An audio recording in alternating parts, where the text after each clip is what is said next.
Praise the lord. దేవునికి స్తోత్రాలు. నేను first Ratna Maitra from praise god ministry. ఈ రోజున యేసయ్య మన కోసం వాగ్దానాన్ని ఏర్పాటు చేశారో ఒకసారి చూద్దాం. రెండవ దిన వృత్తాంతాల గ్రంథము 29వ అధ్యాయము 36వ వచనము.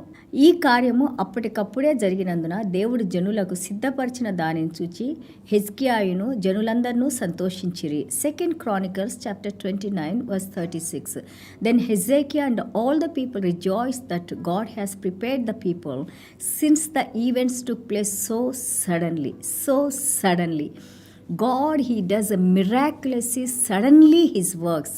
దేవుడు హఠాత్తుగా అద్భుతంగా ఆయన అద్భుత కార్యాలు ఆశ్చర్య కార్యాలు చేస్తారు. దేవుని కార్యాలు మనము ఊహించలేనివి, మనము అనుకోని విధంగా దేవుడు తన ఆలోచనతో జరిగించే కార్యాల కోసం మనం ప్రార్థన చేద్దాము.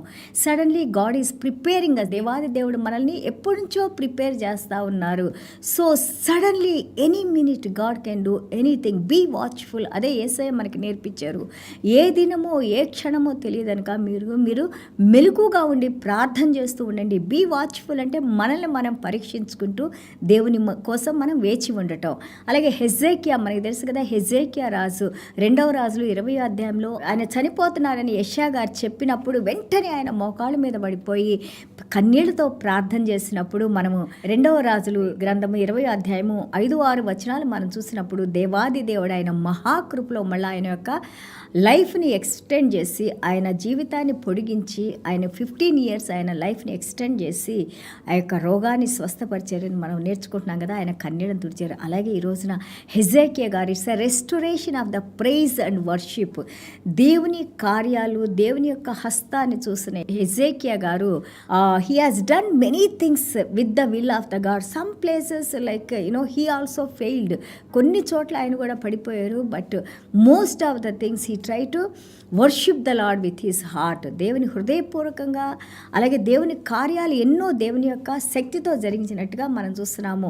Here he is doing that restoration of temple worship. మళ్ళీ తిరిగి దేవాలయంలో మంచి స్తుతి ఆరాధన జరగాలని రెస్టోర్ చేస్తున్నారు ఈ అధ్యాయంలో. అండ్ హీ ప్రిపేర్డ్ పీపుల్, వాళ్ళని ఆరాధించడానికి వాళ్ళ హృదయాన్ని మూవ్ చేస్తున్నాడు, ప్రిపేర్ చేస్తున్నాడు. రివైవల్ వస్తూ ఉంది చూడండి. ఇక్కడ అది రివైవల్ కోసం, ఉజ్జీవం కోసం, దేవుని కార్యాలు జరగటం కోసం, దేవుని యొక్క స్పందన కోసం, దేవుని యొక్క సన్నిధానం కోసం ఇక్కడ దేవుని ప్రార్థన చేస్తున్నట్టు ఉన్నారు. లూకాసు వార్త 2:13 కూడా మనం చూస్తుంటే సడన్లీ ఆల్ ద ఏంజలిక్ ఆ యొక్క సడన్గా వెంటనే ఆ యొక్క పరలోక రాజ్యాన్ని దేవుడు భూమి మీద కనెక్ట్ చేసి దేవదూతలను పంపించి యేసయ్య జన్మించినప్పుడు వాళ్ళు దేవుని స్తుతించి ఆరాధించారని మనం చూస్తున్నాము. So God connects the heaven and earth to do his miracles, to do his science, to do his super natural works.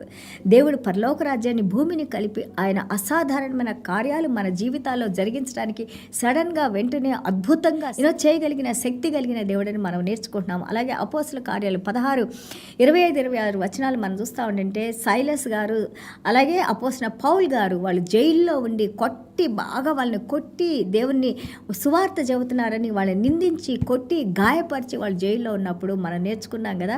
వాళ్ళు దేవుని స్తుతించి ఆరాధించినప్పుడు వెంటనే అక్కడ గ్రేట్ ఎర్త్ క్వేక్, ఆ భూమి అంతా కూడా గొప్ప ధ్వనితో, గొప్ప శబ్దంతో ఆ భూమి అంతా కూడా కదిలిపోయి ఆ యొక్క చైన్లన్నీ కూడా విడిపోయి వాళ్ళని దేవుడు ఏ విధంగా ఆయన కార్యాలను అక్కడ చూపించారు. దాని ద్వారా ఆ జైలరు వారి కుటుంబం అంతా కూడా దేవుని యొక్క రక్షణలోకి వచ్చిందని మనం నేర్చుకున్నాము.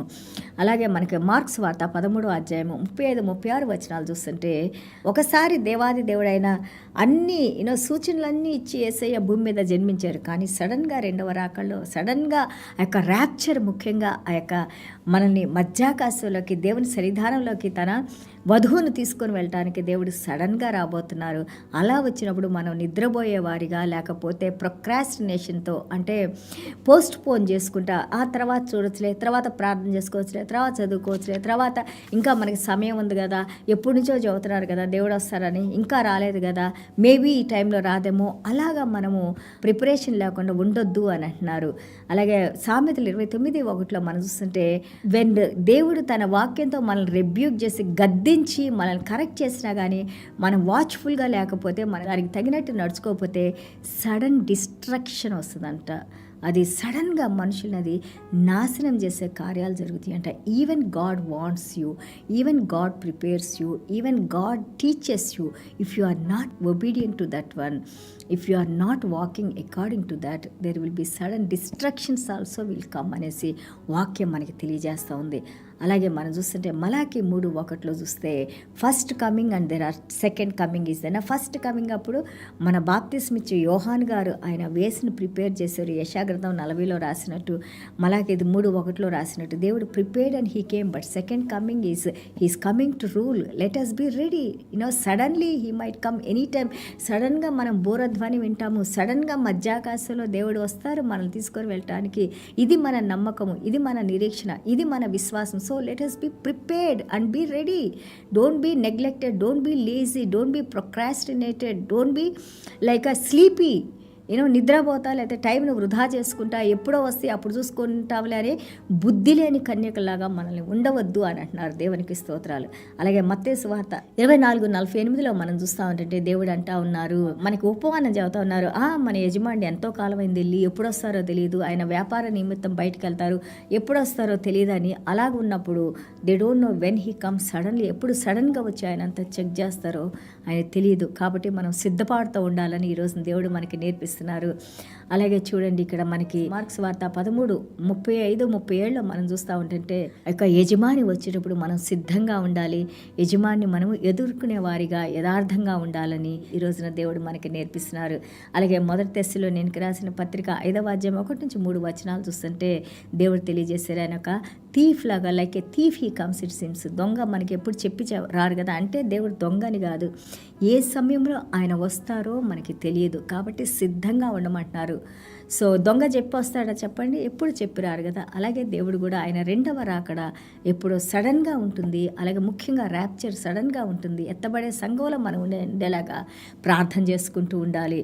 అలాగే దేవుడు అంటున్నారు కీర్తనలో 144:4 man is like a breath. మనిషి ఏముంది, ఒక ఊపిరే కదా, 2 నిమిషాలు ఊపిరి ఆగిపోతే మనిషి చచ్చిపోతాడు కదా.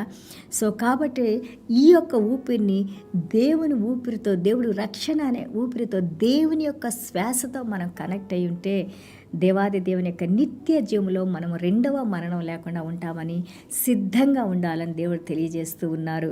అలాగే కీర్తన 39:4-5 మనం చూసినప్పుడు, అలాగే 39:6 మనం చూస్తూ ఉంటే man is busy in vain. ఏ కారణం లేకుండా బిజీగా ఉన్నాం మనమంతా, ఉపయోగం ఏమీ లేని బిజీనెస్ అంట అది.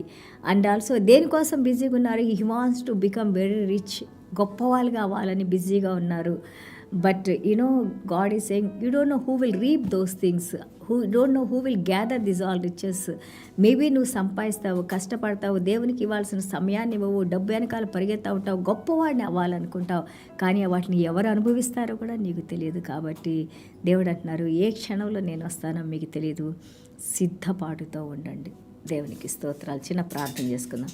యేసయ్యా మీకు వందనాలు, స్తోత్రాలైనా. Yes Lord, teach us Lord Father God, prepare us Lord Father God to receive you Father God, to come to you Lord Father God. తండ్రి, మీ బూర ధ్వని మేము వినినప్పుడు నాయన, మొదటి తెస్సలోనియన్స్ 4:18-18 అయినా, అలాగే యోహాను సువార్త 14:2-6 అయినా, అలాగే మొదటి కొరింథీయులు 15 ప్రభా, ఇదిగోనైనా ప్రభా, మేము రక్షణలో ఉన్న బిడ్డలునైనా, విశ్వాసమైన మేమునైనా, మేము జీవించి ఉన్నా కానీ మీలో ఉన్నామునైనా, మరణించినా కానీ అది మాకు మేలే అని ఏ విధంగా అపోస్తలుడైన పౌలు గారు అన్నారో, అదేవిధంగా నాయన ప్రభా, ఇదిగో మీ రెండవ రాకడికి నైనా, ఎత్తబడే సంఘంలో నాయన ప్రభా, ఇదిగో మధ్యాకాశంలోకి మీరు వచ్చినప్పుడు నాయన, మీ దగ్గరికి మేము వచ్చే బిడ్డలుగా మా హృదయాల్ని, మా తలంపుల్ని, మా ఆలోచనలు, మా జీవాన్ని, మా ఆత్మని నాయన ప్రభా, అలాగే ఈ యొక్క సమయాన్ని బహుజాగ్రత్తగా ఉపయోగించుకుంటానికి నాయన మీరు మాకు సహాయం చేసిన ఆయన ప్రభా, కృపను అనుగ్రహించిన ఆయన, మీ వాక్యానుసారంగా జీవించగలిగిన కృపను మీరు మాకు అనుగ్రహించిన ఆయన. మేమే కాదు నాయన, ఎంతోమంది చీకట్లో ఉన్న బిడ్డలు నాయన, మిమ్మల్ని ఎరగని బిడ్డలు నాయన ప్రభా, బిడ్డల హృదయాల్ని నాయన ప్రభా మీరు ఓపెన్ చేసిన ఆయన ప్రభా, ఈ యొక్క రక్షణ సువార్త ద్వారా వారు కూడా నమ్మి విశ్వాసంలోకి రావడానికి నాయన, ప్రతి ఒక్కరూ రక్షింపబడటానికి నాయన, ఎవ్వరూ నశించిపోవడం మీకు ఇష్టం లేదు నాయన ప్రభా. ఎందుకంటే మీరు ప్రేమించే దేవుడినైనా, దయ చూపించే దేవుడినైనా, కృప చూపించే దేవుడినైనా, మా కోసం మరణించిన దేవుడు మీరు నాయన. మీ మహాకృపలోనైనా ప్రభా ప్రతి ఒక్కరూ రక్షింపబడి నాయన, మీ సన్నిధానంలో నిత్య జీవిలో మీ ప్రాణంతో మా ప్రాణం కనెక్ట్ అయిన ఆయన ప్రభా, మీ ఆత్మలో మా ఆత్మ కనెక్ట్ అయిన మీలో జీవించే బిడ్డలుగానైనా మమ్మల్ని దీవించిన ఆయన ప్రభా, కరుణించిన ఆయన, సహాయం చేసిన ఆయన.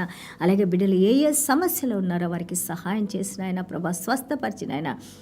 మీరే మహిమ ఘనత ప్రభావాలు పొందుకోమని యేసయ్య దివ్యమైన నామలో తండ్రి ఆశీర్వదించి ప్రార్థన చేస్తున్నాం తండ్రి. Amen. God bless you all.